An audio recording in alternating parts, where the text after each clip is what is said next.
மிகவும் இன்ட்ரெஸ்டிங்கான ஒரு டாப்பிக்கை ஒரு 4 minutes டிஸ்கஸ் பண்ணுவோமா? இயேசு கிறிஸ்து என்ன சொன்னார்? நீங்கள் நான் செய்ததையே செய்வீர்கள், இதைவிட பெரிய கிரியைகளையே செய்வீர்கள். அப்படி என்றால் அவர் கல்லறையை காலி செய்தார். நீங்களும் நானும் 21வது நூற்றாண்டிலே தேவர்களாக இருந்து கொண்டு இருப்பதினாலே கல்லறை தோட்டத்தை காலி செய்யக்கூடிய ஆற்றலும் தகுதியும் மிக்கவர்களாக இருக்கிறீர்கள். ஏன் அந்த தகுதியையும் ஆற்றலையும் தேவன் கொடுத்திருக்கிறார்?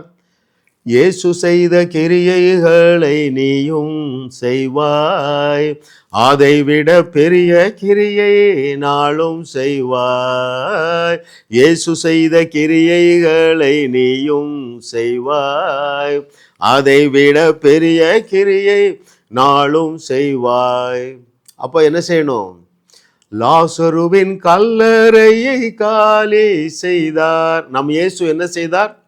லாசருவின் கல்லறையை காலி செய்தார், கல்லறை தோட்டத்தை நீ காலி செய்வாய். இப்போ ஏன் கேள்வி, ஏன் கல்லறை தோட்டத்தை காலி செய்ய? நான் இப்படி இமேஜின் பண்ணுறேன். இயேசு கிறிஸ்து கல்லறையை காலி செய்தார் இல்லையா? லாசருவின் கல்லறையை காலி செய்தார். ஏன் நாம் கல்லறை தோட்டத்தை காலி செய்ய வேண்டும் என்றால், இப்படி யோசித்து பாருங்க. இப்போ 800 கோடி ஜனங்கள் இருக்கிறார்கள். 8,000 million on the face of this earth, right? இயேசு கிறிஸ்துவ நாட்களிலே 2000 ஆண்டுகளுக்கு முன்பதாக 80 கோடி மக்கள் கூட இருந்திருக்க மாட்டாங்க. கரெக்டா? இப்போ அவ்வளவு பெரிய ஜனத்தொகை இருக்கிறதுனாலே ஆகவே தான் தேவன் அந்த அதிசயமான ஆற்றலை உங்களுக்குள்ளே வைத்திருக்கிறார். எதுக்கு?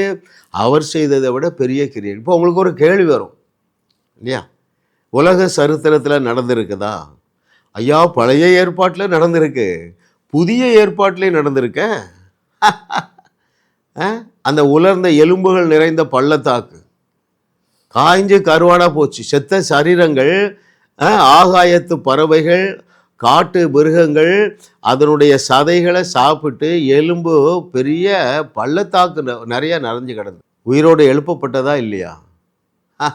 புதிய ஏற்பாட்டிலே நம்முடைய நாதனாகிய இயேசு கிறிஸ்து தன்னுடைய ஆவியை பிதாவினுடைய கரத்திலே ஒப்பிக்கப்பட்ட பொழுது என்ன நடந்ததுங்க? அநேக பரிசுத்தவான்கள் எருசலேம் வீதியிலே நடந்தார்கள். ஆகவே அருமையான தேவர்களே, பெரிய அட்டெம்ப்ட் பண்ணுங்க, ரைட்? யாரும் கஷ்டப்படலையே. லாசருவை உயிரோடு எழுப்ப, லாசருவே வெளியே வா என்றார், ரைட்? கல்லறை அந்த உலர்ந்த எலும்புகளுக்கு உயிர் கொடுக்க என்ன செஞ்சான்? எசேக்கியா பேசினான் இல்லையா? பேசு பேசு பேசுன்னு சொல்லுகிறார். அப்புறம் ஒரு இடத்துல ஊதுங்கிறார். பார்க்கணும், பேசணும், ஊதணும், இந்த 3 தான் நடந்ததுங்க. 3மே எளிமையானதா இல்லையா? நம்முடைய 21வது நூற்றாண்டிலே நம்முடைய தேவனே ஒரே தேவன் என்று உலகத்தாருக்கு பறைசாற்றுவதற்கு தேவன் உங்களுடைய நாவிலே தந்திருக்கிற அந்த அதிசயமான ஆற்றலை நீ என்ன செய்யுங்க? தண்ணீரை போல பயன்படுத்துங்க. இன்னைக்கு காலையில் ஒரு சகோதரி அழைக்கிறாங்க ஈரோட்டில் இருந்து. நான் சென்னையில் இருக்கிறேன் பாருங்களேன். பிரதர், 3 நாளுக்கு முன்பதாக உங்கள்கிட்ட ஒரு காரியத்தை சொன்னேன். அவங்க என்ன சொன்னாங்களாம்? புதிதாக அங்கே குடியேற போயிருக்காங்க. எதிர்த்த வீட்டில் யார்? சூனியம் செய்கிறவங்க. ஒரு வருஷத்தில் பல முறை சூனியம் செய்து இவங்க பயந்து திகில் பிடிச்சு பிறகு எங்கள் வீட்டுக்குள்ளே எலுமிச்சம்பழம்லாம் வந்து விழுதுனாங்க. சிஸ்டர், எடுத்து ஜூஸ் போட்டு சாப்பிடுங்க. என்ன ஐயா, நீங்கள் எப்படியா ஜோம் பண்ணுங்க ஐயா, நாங்கள் வேறு வீட்டுக்கு போகணுன்னாங்க. அரைட்டுமா, 3 நாட்களிலே நீங்கள் புதிய வீட்டில் இருப்பீர்கள் என்று அந்த தேவன் எனக்கு நாவிலே தந்திருக்கிற அதிகாரத்தை கட்டவிழ்த்து பேசினேன். இன்றைக்கு காலையில் கூப்பிடுறாங்க, நல்ல வீட்டுக்கு வந்துட்டோம் பிரதர், நீங்கள் ஒரு ஜோம் பண்ணுங்க, இன்றைக்கி பால் காய்க்க போகிறோன்னாங்க. அப்போது நீங்கள் சொல்லாததுனால, ரைட், அநேக இளைஞர்கள் கல்லறைக்குள்ளே போயிருக்காங்கங்க. இயேசுவின் நாமத்தினால சொல்கிறேன், தேவன் உங்களுக்கு வேண்டிய தைரியத்தையும் பிரகாசமுள்ள மனக்கண்களையும் தந்தருளுவாராக. 21வது நூற்றாண்டில் ராஜ்யத்தின் சுவிசேஷத்தை தேசமங்கம் எடுத்து செல்லத்தக்கதாக என்னுடைய வியூவர்ஸ் அநேகர் ஆயத்தமாகி கொண்டு இருக்கிறீர்கள் என்று கர்த்தர் சொல்லுகிறார்.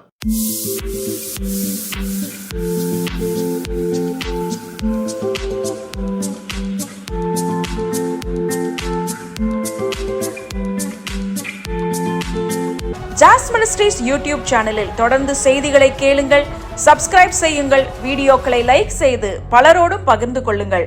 அவர்களும் ஆசீர்வதிக்கப்படட்டும்.